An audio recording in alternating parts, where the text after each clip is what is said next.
Welcome to Choice Classic Radio, where we bring to you the greatest old-time radio shows. Like us on Facebook, subscribe to us on YouTube, and thank you for donating at choiceclassicradio.com. From Hollywood, it's time now for Johnny Dollar. You smell smoke, Johnny? What'd you say? Who is that? This is Henry Willoughby at Four State Mutual Insurance Company. Oh, hi, Hank. And I asked if you smell smoke. Should I? What kind? The kind $5,000 makes when it goes up in flames. Where? Over in Cranford, the Peerless junkyard. Junkyard? That's right. But if there's only a $5,000 loss, how can you afford me? Because what I smell is arson.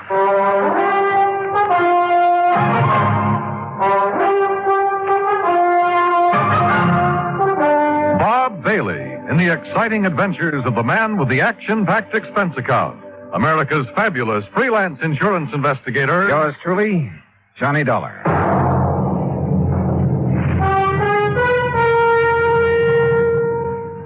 And now, Act One of Yours Truly, Johnny Dollar.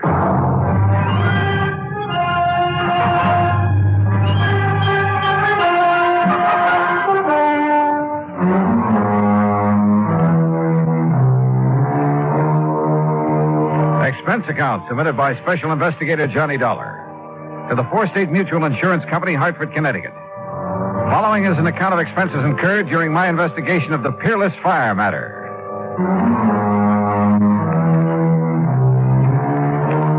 Expense account item one, $1 even, cab to Hank Willoughby's office in the Security National Building, where he lost no time in getting to the point. Policy was taken out by one Oscar H. Layman about 4 years ago. He's the owner of the junkyard. Address of the yard is corner of Howard and Kingsway Boulevard. And why do you suspect arson, Hank? That fire didn't start until about 4 o'clock this morning. When I got here to the office a few minutes after 9, the claim was already on my desk. Almost as though he'd had it filled out and waiting even before the fire occurred, huh? Precisely. How much do you know about this man, Layman? Well, nothing really outside of the data on the policy. His home address is 232 East 4th Street. Also in Cranford. Yeah. Okay, Hank. I'll see what I can see. Item 2, 40 cents phone call to make sure the suspect, or at this point, I guess I'd better call him the client, to make sure he'd be around for questioning. Here speaks Oscar Layman. Mr. Layman, this is Johnny Dollar representing your insurance company. So why do you waste time at the telephone? Or then maybe you're coming here with my check for $5,000 right away, huh? Well, you see, there are a couple of things that... So, all right, I'll be waiting for you when you come with the money. Goodbye. Huh?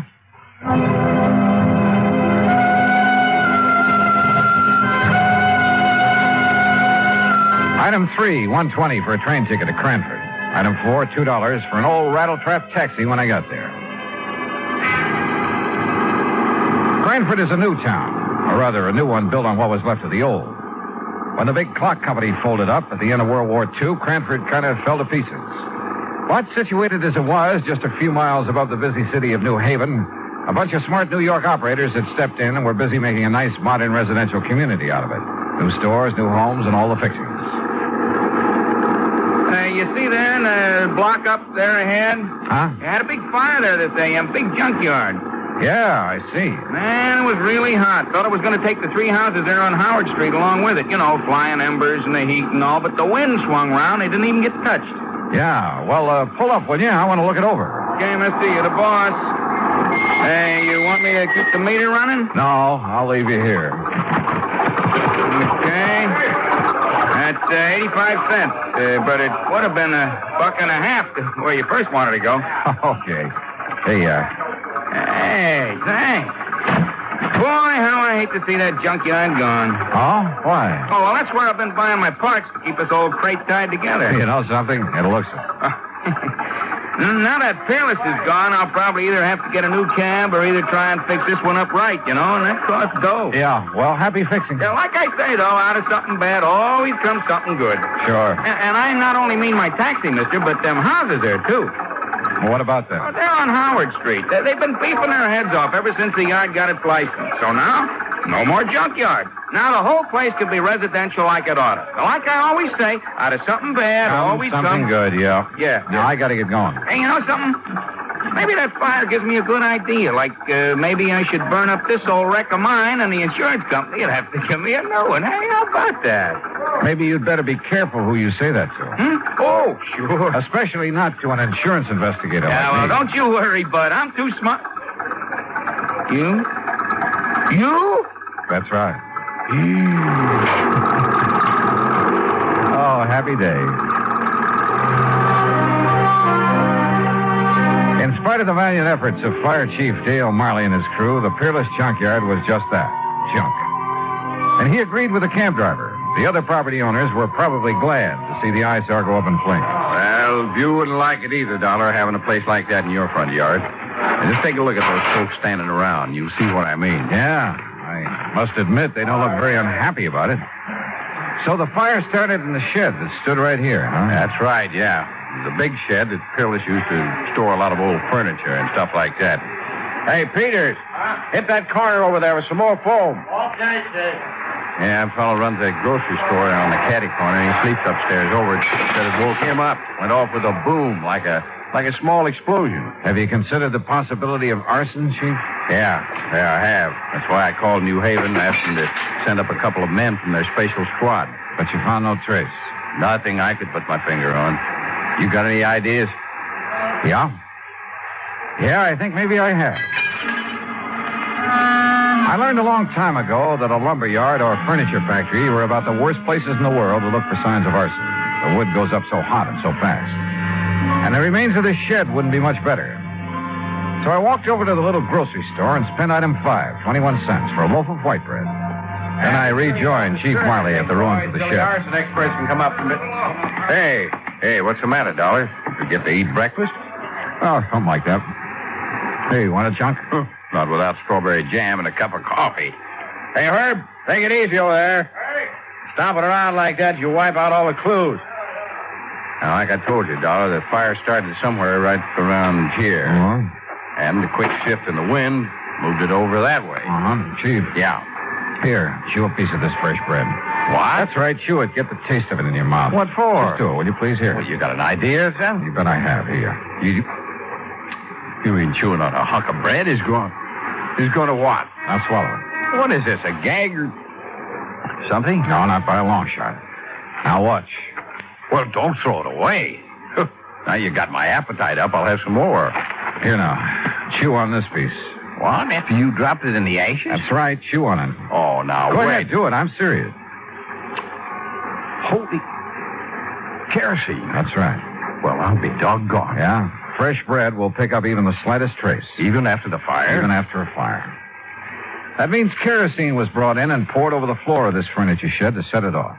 And, Dollar, I'm going to get in the police and have them lock up old Oscar Layman so fast. No, wait. What for? Until I can talk to Layman. Well, now, look. You look. This isn't any absolute proof of arson. Well, it's good enough for me. It's good enough for a suspicion charge. I'll tell the police what I found out. Who found out? Well, What I found out. Now, don't forget that. But if it puts us on the trail of an arsonist, if you like, you can take the credit for it. Only if you'll cooperate. Yeah, but Dollar... Otherwise, you'll lose any cooperation from me. Okay? Okay. Item 6, 80 cents, cab to the address on East 4th Street where Oscar Layman lived. Like the Howard Street address, this was a has-been section. Layman's home reminded me of some of those on the other side of the town, next to the junkyard. When the old character let me in, I wasted no time in getting to the point. You ask why I should be staying here in my home instead of at the yard? And I'm asking you why not? What good can I do over there? My lovely junkyard is gone. There's nothing I can do. So I'm waiting here to collect the money your company owes me. So are you going to pay me or not? Well, now, that depends. As I started to say, Mr. I Layman, tell you, I didn't even know about the fire till I went down there to open up the gate and start the day. What time did you go down there, Mr. Layman? 11 o'clock, like always. Well, you sure didn't waste any time getting your claim into the office in Hartford, did you? Of course not. So soon as I see what happened, I sign up the claim and take it to Hartford. And the office is closed, so I leave it under the door. Yeah, well... What else could I do? Sit around and wait to think about it while the money's coming to me? It's my money, so I should have it. You know how much merchandise I have in that yard? $25,000. Retail? Yeah. Then why'd you burn it up? You think I'm crazy I should do such a thing? Don't you understand now I'm out of business, for God? Oh, what do you mean? My license for the yard on condition, you know? A conditional license? Yeah, that's right. If I'm not in business, every day I lose the license. I lose the lease on the land. Then they make houses, little stores. It's a big development company. So you're crazy to come and talk to me, tell me I should set fire. Maybe I've suddenly changed my mind, Mr. Layman. Maybe I've already met the arsonist. Huh? And I was just too blind to see him.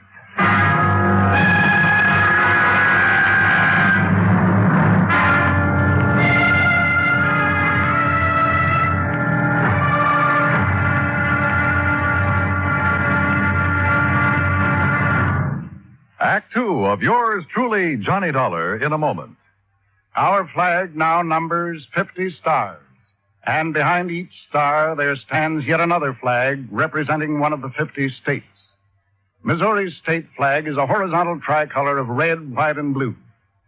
In the center is a circular device bearing the state coat of arms, an eagle symbolizing the superior authority of the nation, a grizzly bear representing Missouri, chosen for his size, strength, and valor, and a crescent moon symbolic of the shield carried by the second son, Missouri being the second state carved out of the Louisiana Territory. A belt encircles the coat of arms with a motto inscribed, "United we stand, divided we fall." Atop the flag is a cluster of stars representing the Union, with a larger star for Missouri as she surmounts her difficulties and assumes her rank among the states.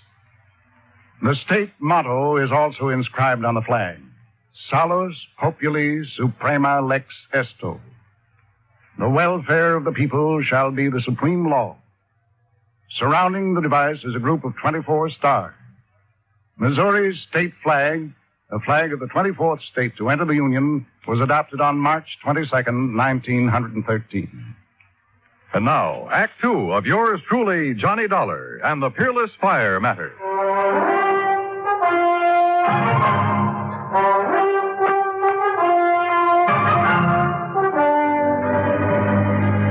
Something the cab driver had said while taking me to the scene of the junkyard fire had suddenly come back to me. He'd been talking about the nearby property owners, homeowners. They've been beefing their head off ever since the yard got its license. So now, no more junkyard. Now the whole place can be residential like it oughta. Yeah, like I always say, out of something bad always comes something good. Item 785 cents, another taxi back to the scene of the fire. The men from the department were still busy cleaning up. Their chief, Dale Miley, had been busy with some detective work. Had some answers that seemed to make good sense. Now, look here, Dolly. You see this hardware? See this groove in the foundation wall? Yeah. Big sliding door, huh? That's right. And here, the lock was still in the hasp. Yeah, I see. It's hardly likely somebody tried to pull a big sliding door closed and lock it after starting a fire with kerosene. It's too dangerous. Unless he used a wick of some kind. Yeah, but look here. On the side that faced Howard Street. Street? I just call this an alley. Yeah, pretty narrow from the old days. Now, look here. Well, it's window glass. Right. Yeah, there was a window here. You see, here's the two parts of the catch from it. The catch was open. Yeah, but the question is, was it open from the inside or outside? And I think I've got the answer. Look across the street. So? Those homes and the little lawns and gardens in front of them. So what? Well, you see the rocks they all use to border their flower beds? Go on, Chief. Now, look here. Just inside the shed where the window was, I found this rock under the ashes. And, Dollar, it looks to me like somebody threw that rock through the glass, opened the catch, climbed in, spread the kerosene, climbed out, tossed in a light of some kind, and left in a hurry. Yeah, but who? That's just it. You got a better idea than old man Layman? You talk to him. Yeah, I think I have. Like who? I'll let you know when I find out the name. Well, now, wait a minute, Dollar. I hoped that last crack would keep Chief Marley from sending the police after Oscar Layman. Maybe he was guilty of firing his own junkyard. But with only $5,000 insurance, it didn't make sense. And I had a couple of better ideas. At least about people who might have had reason to do it. 3, as a matter of fact. 4, there were 3 residences on Howard Street facing what remained of the junkyard. Thanks to the sudden shift of wind, they'd received little damage. I walked down the short length of Howard Street to the first old house. The name Howard McNeil was on the little metal mailbox.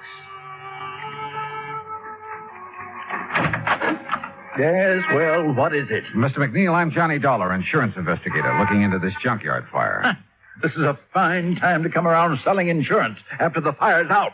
You should know better, young fellow. No, you misunderstood me. I'm Why, not do selling. you know what would have happened if that wind hadn't changed? It would have set this whole block on fire. That's what it would have done. Would have burned us all out. We'd have been helpless. Yes, Mr. Especially McNeil. that poor widow lady, Miss Cummings, down there in the third house, right across from the shed where the whole thing started. Mr. McNeil, Yes? I'm not here to sell insurance. I'm investigating the fire, understand?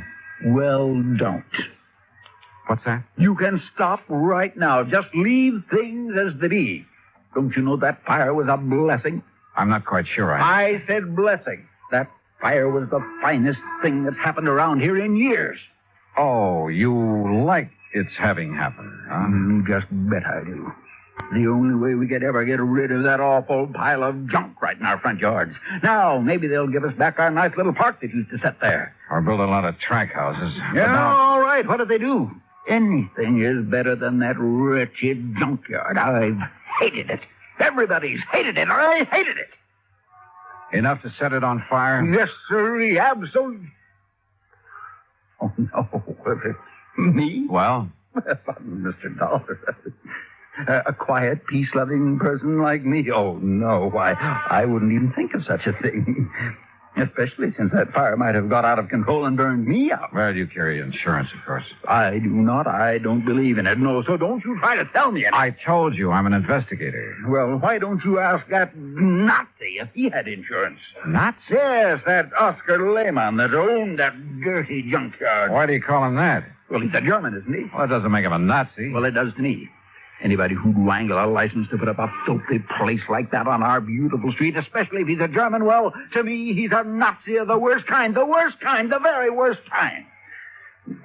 Thinks he's a ladies' man, too. All right, now, have you any idea who, besides you, would have liked to see that place burned out? I certainly have. Oh. Why don't you ask the police? They were here at dawn asking us all questions.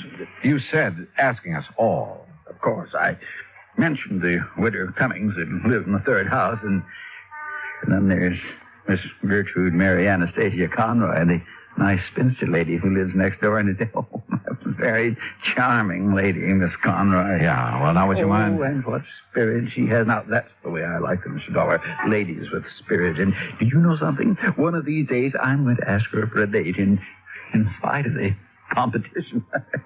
You never have? No, sir. No. I'm not the bold type like some people I know, but I've been working up to it. And how long have you been a neighbor? 16 years, and you mark my word, one of these days I'm going to march right up on her front porch, and Miss Conroy, I'm going to say... Yeah, well, thank you very much, Mr. McNeil. Yes, but I was going to tell you, but... oh, dear, I must have said something wrong.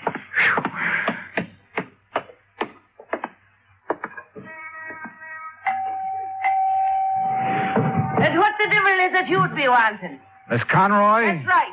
And don't you see the sign beside the door? No peddlers, no solicitations. So be gone with you. I'm busy clearing the smoke out of your house for that awful fire this morning. Well, that's what I'm calling about, ma'am, that fire. I'm an insurance investigator. Investigator, huh? Well, now, just a...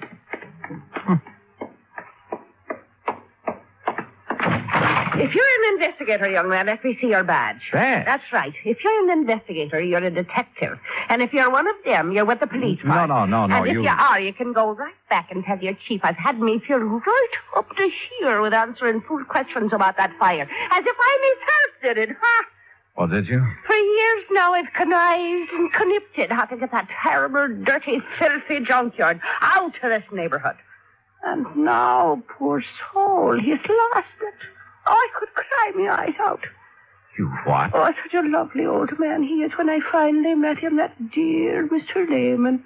Oh? Oh, the horrible things that Hitler done to him before he escaped them Nazis that took over his fine old country. And when he got here, he put all his savings in that lovely second-hand lot. Lovely. So he could earn an honest living. I'm afraid I don't understand. Such a fine man. Such a gentleman. The way he'd click his heels and bow when he come and call in on Sunday afternoon. Oh, he was such a gentleman. Wait a minute, Miss Conroy. I don't get it. A couple of minutes ago, you sounded as though you hated that junkyard. Second-hand lot. Oh. And so I did. Until I got to know that nice Mr. Layman. And I'll tell you this. In spite and despite of the fact they won't ever let him set up in the same kind of business again. If it takes every cent I own, I'll see that he gets started in something else. Well, I'll be... Investigator, huh? Insurance investigator. And then I suppose I can tell you confidential that I've set me cap for dear Oscar. You mean you hope to marry him? Aye. And that I will before I'm through. But I got the impression that your neighbor, Mr. McNeil... Oh, that crazy old stick in the mud, that old coot, ha! But if you're from the insurance company, how can I help you, lad, with your investigation thing? Well, you can't tell me this. Was your friend, Mr. Layman, in need of money, particularly? Well, no. His business has been good. He drives a nice car and keeps a nice home. But like I said, if he needs more than he's got to get started again, I'll be the first to help him. Besides, it will sort of help to bring us closer together if I'm worrying about him a bit. No, won't it? Yes, I guess it will. I just want to make sure. Now, wait a minute. Yeah? It's so blind I was thinking of me darling Oscar. So that's what you were up to with your nasty questions. What? Implicating that he might have burned up his place by his own self to get the insurance money. Is that what your evil, filthy mind was thinking of? I didn't say that. But that's what you meant, now ain't it? No, after all, somebody set that fire. And if he was in need of money... And just because I told the poor soul to get his claim in real quick this morning... You told him. Of course I did. Give him something to do besides standing around in the ruins, crying his poor old eyes out, keeping his sorrows to himself. But I'll soon put a stop to that. I'll cook him up a real nice mess of corned beef and cabbage, a German style, that is, and take it over for his supper to comfort and keep him company. And what will you be doing for the poor soul? Well, that depends. Oh, it depends, does it? Well, you and that insurance company better pay up what you owe him instead of making snide talk about maybe he himself set that fire in his... Oh, get out. Go on, get out. Why should I be wasting my time talking to the likes of you when I've got cooking to do for me? Oh, brother.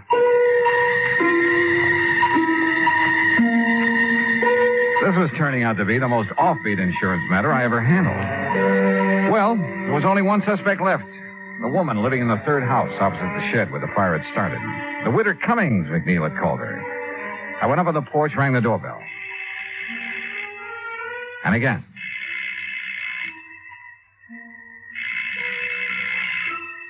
After the third time, I was about to decide no one was home when the door slowly opened.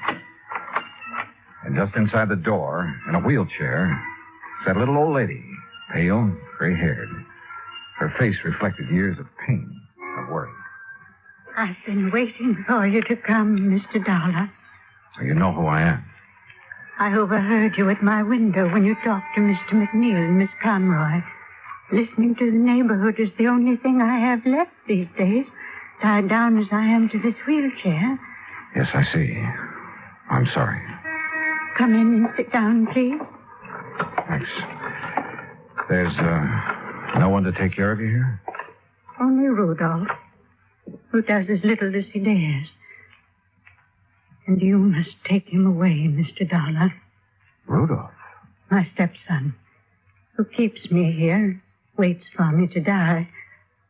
What? Not even a rest home where I'd have care and friends, but here to die. He'd help me die, too, if he dared, because of the money. What money, Mrs. Cummings? That my husband left me. A lot, Mr. Dollar. And this Rudolph wants to get his hands on it? That's all he wants. That's why he wants me dead. But he hasn't dared kill me, because everybody knows that we're alone here together. And if I should die from his neglect, they'd know he did it. But he's smart. That's why he thought of the fire. He what? He thought that it would burn down this house, too, and trap me here. Mrs. Cummings, do you know what you're saying? The divine providence. The changing wind kept the fire away. He set that fire to burn this house and you? He's clever. He made it known that he'd be away all night, that he wouldn't be back here until he finished his work at the plant in New Haven. But he came back, Mr. Dollar, this morning before dawn. I heard him here in this house. And from this window, I could see him in the moonlight. Mrs. Cummings. No, I must tell you. Quickly, because he'll be coming back from work. His work. To keep up appearances, to keep them from suspecting. His gambling. The terrible people he goes out with at night. Gangsters, that's all. And I must tell you, because if I don't... Listen to me. I'm listening. I saw him take a can, the kerosene we keep in the cellar for when the electricity goes out. He took it across the street. He broke the window of the shed and went in. Then he came out. He threw a piece of burning waste back in. Then ran. Mrs. Cummings, are you sure? I lied to the police. I couldn't make myself tell them. After all these years of knowing what he's been and saying nothing. But I thought I'd wait for him. Maybe when he saw his evil plan had failed, that I was still here. Maybe I could make him give himself up. But in my heart, I knew he wouldn't. Because he's bad. All bad. Mrs. Cummings, I'm glad you told me. God forgive me. But I knew that if I didn't, he'd find some other way to... You must take him away, Mr. Dollar. Before he does murder.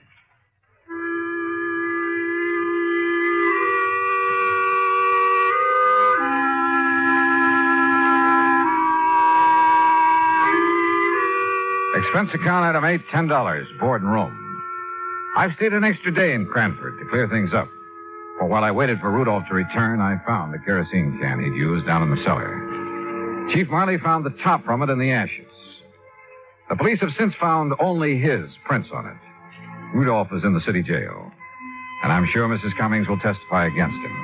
After all, her life is at stake. Hospital Layman, his claim will be paid in full. Well, I hope he and Miss Conroy live happily ever after. Expense account total, including incidentals on the way back to Hartford, $14.46. Yours truly, Johnny Dollar.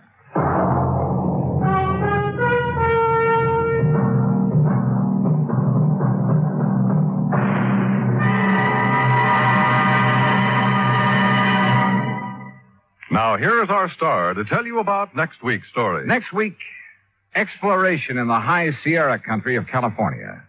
And at the end of the trail lies death. Join us, won't you? Yours truly, Johnny Dollar.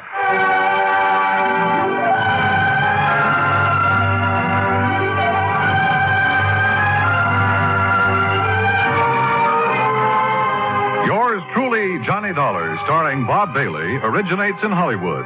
It is produced and directed by Jack Johnstone, who also wrote tonight's story.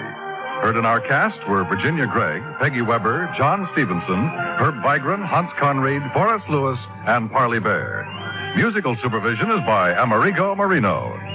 Be sure to join us next week, same time and station, for another exciting story of yours truly, Johnny Dollar. This is Dan Cubberly speaking.